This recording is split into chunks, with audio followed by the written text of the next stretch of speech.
시청해주셔서 감사합니다. 안녕하세요. 노닥토닥입니다. 오늘은 현대인들이 많이 앓고 있지만 선뜻 누군가에게는 이야기하기가 꺼려지는 우울증과 관련된 이야기를 드려볼까 합니다. 저 또한 우울증을 겪어본 사람으로서 우울증을 겪는 과정에서 어떠한 어려움들이 있었는지, 특히나 힘들게 했던 주변 사람들의 행동과 말들, 그리고 어느 정도 저에게 효과가 있었던 내용들을 알려드리고자 합니다. 지극히 주관적인 이야기이기 때문에 절대적인 방법은 아니겠지만 이런 방법도 있었다라는 것으로 이해를 해주시면 좋을 것 같습니다.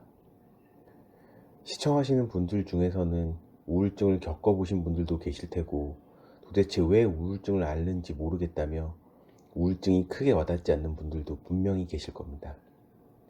저 역시도 우울증에 대해서 크게 공감하지 못했었던 사람들 중에 한 명이었습니다. 평범하게 잘 살아왔다고 생각했었고, 각종 매체에서만 자살률과 크게 연관이 있는 심각한 문제이다, 마음이 힘든 병인가 보다 라는 정도로만 이해를 했었고, 그렇게 큰 관심을 가지지 않았습니다. 그냥저냥 살던 저에게 인생에서 손꼽힐 만한 사건이 발생을 하게 되고, 그날 이후로 평소의 삶을 유지할 수 없을 정도로 완전히 다른 삶을 살게 됩니다. 우리는 아침에 일어날 때 눈을 뜨면 벌써 아침이다, 일어나기 싫다, 이런 생각을 하게 되죠. 저 같은 경우에는 정말 미칠 듯한 무력감과 트라우마에 의한 공포감이 뇌를 지배했었고, 아침이다, 어떡하지, 미칠 것만 같다 라는 생각밖에 안 났습니다. 어차피 일어나도 상황은 똑같을 텐데 왜 눈을 떠서 이런 고통을 받을까? 차라리 계속 잠들어 있고 싶었고, 일어나서 행동해야 하는 의미 자체를 찾을 수가 없었습니다. 그래도 어떻게든 일상생활은 해야 하니까요. 일어나서 외출을 합니다.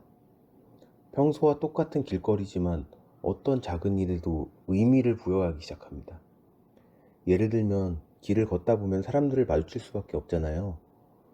그 길거리의 사람들이 전부 다, 저 빼고 다 행복해 보입니다. 어제도 있었던 꽃들인데 그 자리에 있었다라는 것 자체가 짜증이 나기 시작합니다. 망상이고 피해의식이죠. 이런 생각을 하다 보니 또다시 우울감이 가시질 않았습니다. 그렇다고 사회생활을 하다 보면 사람들을 안 만날 순 없잖아요. 사람들과 마주하는 자리가 생기게 되면 최대한 단답형으로 대답을 회피하게 됩니다. 사람들과 있어도 그 무리에 유연하게 섞이는 게 당시 기분에는 도저히 불가능했다고 생각을 했었는지, 그 자리를 빨리 벗어나고자 어떻게든 핑계를 대고 자리를 도망치듯 나오기 일쑤였습니다. 그러다 보니 이 상황이 된 것이 너무나 억울하고, 그렇다고 해결책이 있는 것도 아니고 그냥 우울감이 하루 종일 뇌를 지배합니다. 지금도 어떻게 견뎠는지 신기하기만 하네요. 힘들게 하루를 보내고 나면 밤이 찾아옵니다. 그렇다고 밤은 또 편하게 보냈느냐? 당연히 아니었죠. 평소 잘 시간은 훌쩍 지나 있는데 잠에 들질 못합니다. 저 같은 경우는 졸린 기운이 있었는데 눈을 감고 일어나면 다음날 또 다른 하루가 시작된다는 사실 자체가 너무 무서워서 쉽게 눈을 감지를 못했습니다. 신체적으로도 많은 변화가 찾아왔습니다. 저는 나름 건장한 사람이었는데 생전 처음 겪어보는 공포감 때문에 과도한 긴장으로 근육이 딱딱하게 굳는 증상이 생겨났습니다. 이 증상으로 걷거나 서 있는 것 자체도 힘들었습니다. 주로 근육과 관련된 근육 질환이 발생을 했었고, 먹은 것도 없는데 구토를 하는 등 소화력에도 문제가 발생하기 시작했습니다. 그렇게 우울증이 발병하고 나서 지금 제 기억으로는 일주일 만에 최악의 상황을 맞이했었던 것 같아요. 저는 너무 힘들어서 주변에 믿을 만한 지인들에게 고민들을 털어놓기 시작했습니다. 내가 지금 상황이 이렇다, 정말 많이 힘든 상황이다, 이렇게 진지하게 이야기를 했습니다. 다들 좋은 의도로들 위로의 말을 건네주기는 했지만 그 위로의 말이 자존감이 떨어진 저한테는 스스럼 없이 받아들이기에는 너무 어려웠습니다. 예를 들면 너무 민감하게 받아들이는 것 같아. 아이고, 힘내. 그 정도는 별거 아니잖아. 니만 뭔지 알아. 그치만 네가 조금 더 노력을 해야 될 것 같아. 이런 식이었죠. 저 위로들이 제대로 들릴 리가 없었고 차라리 진짜 정신과를 다녀보자 라고 생각해서 근처 병원을 가서 상담을 받으러 갔습니다. 먼저 결과를 말씀을 드리면 저에게는 상담이 큰 도움이 되지 않았습니다. 상담하시는 선생님의 성향이 맞지 않다는 판단이 드신다면 다른 병원을 찾아보시는 게 좋을 것 같습니다. 시간과 돈의 문제가 아니라 기억을 자꾸 끄집어내는 행동이 반복되다 보니까 저에게는 조금 고통스러웠습니다. 저를 상담해 주시는 선생님은 처음에는 제 내용에 대해서 귀를 기울이신 듯 하시다가 왜 그런 판단을 내렸어요? 힘들어 하시는 게 마음 건강에 큰 도움은 안 됩니다. 라는 식으로 이야기를 하셨는데, 참 거기서 많은 생각이 들었습니다. 그렇게 아무 말도 못하고 긴 시간을 보내오다가 우연하게도 우울증과 관련된 영상 하나를 보게 되었습니다.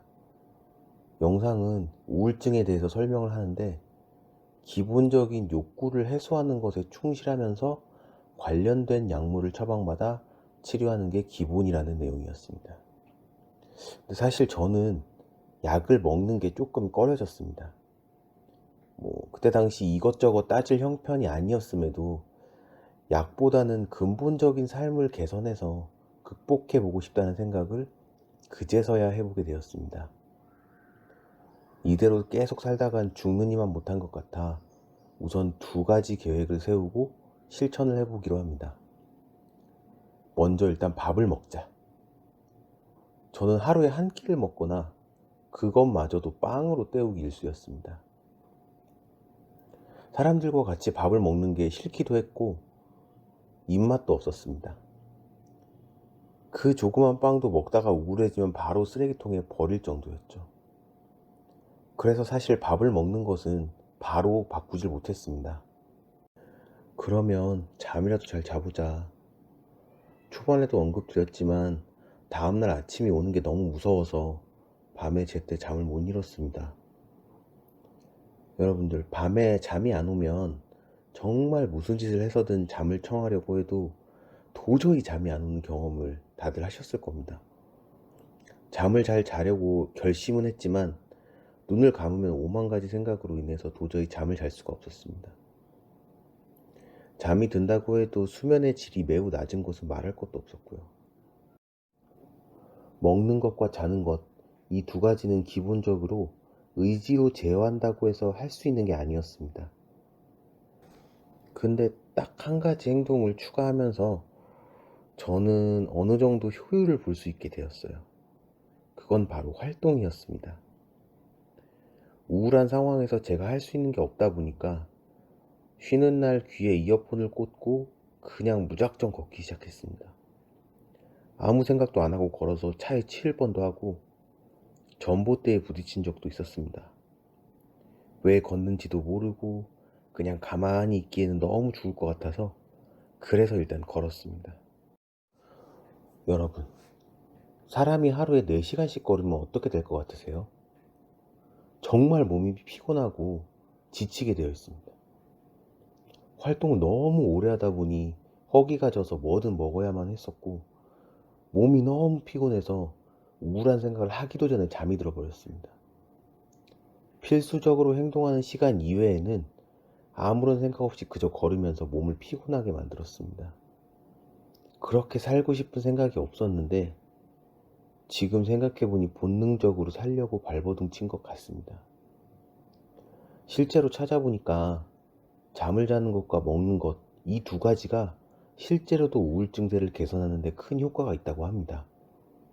근데 우울증이 걸린 상태에서는 사람의 의지만 가지고는 먹는 것과 자는 것에 대한 효율을 제어하는 게 쉽지 않아서 그 전에 선행돼야 하는 것이 신체 활동인 것 같아요.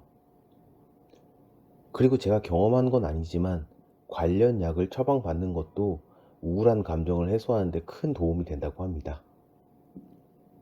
그리고 저는 우울한 감정을 없애기 위해서 그림을 그리는 것도 했었는데 이것도 나름대로 큰 효과를 본 것 같아요. 제 핸드폰이 펜으로 그림을 그릴 수 있는 핸드폰이어서 그늘진 곳에 앉아서 경치를 보면서 그림을 그리곤 했었습니다. 신기하게 그때만큼은 아무런 생각이 들지도 않고 그림에 집중할 수 있었던 것 같습니다. 잡념이 사라진다고 해야 될까?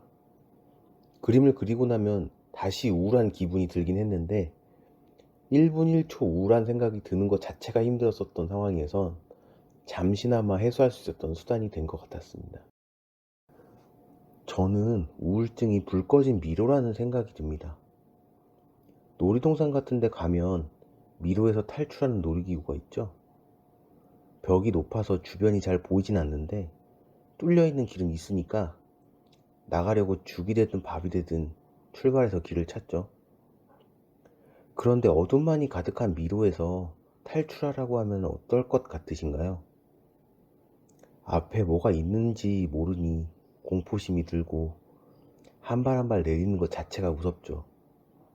바닥이 물컹할 수도 있고 뭐가 튀어나올 수도 있을 것 같고 그런 상황에서 생각하는 사고가 유연하게 될 수가 없습니다. 그런 와중에 밖에서는 빨리 나오라는 말만 들립니다. 눈앞에 아무것도 안 보이는 이곳에 갇혀 있다는 것을 밖에 사람들은 알고 있었을까요? 그래서 우울증에 걸린 사람들 곁에서는 말을 건네는 게 조금은 조심스러울 필요가 있다고 생각합니다. 길을 알려줄 필요도 없고 빨리 나오라고 재촉할 필요도 없고 힘내라고 할 필요도 없습니다.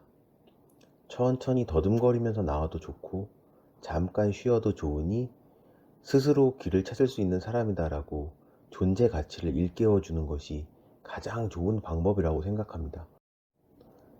타인에게 좋은 기억을 준 것에 대해 고마움의 표현을 받는 것만으로 사람의 자존감은 크게 올라간다고 합니다. 어떻게든 손을 붙잡고 나오는 것보다 힘내서 나오라고 하는 것보다 그 사람이 일어날 수 있는 용기를 불어넣어 주는 게 그리고 실제로 나오는 경험이 생길 수 있도록 도와주는 게 더 현명한 방법이라는 생각이 듭니다. 어쩌면 남의 이야기인 듯 들리는 우울증으로 생각보다 많은 사람들이 고통을 받고 있습니다.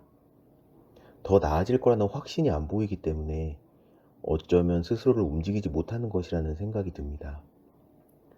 목소리를 내어서 내가 여기 있다는 것을 알리거나 더듬거리면서 탈출하는 방법으로 나오기 위해서는 결국엔 스스로 뭔가를 해야 한다는 사실에는 변함이 없습니다. 마음의 생채기를 내는 행동보다는 여러분으로 인해 나와 타인에게 남겨졌던 좋은 기억들을 떠올려 보시고 살면서 선한 영향력을 많이 줄 수 있는 사람이다 라는 생각으로 하루를 보내보시는 건 어떨까요?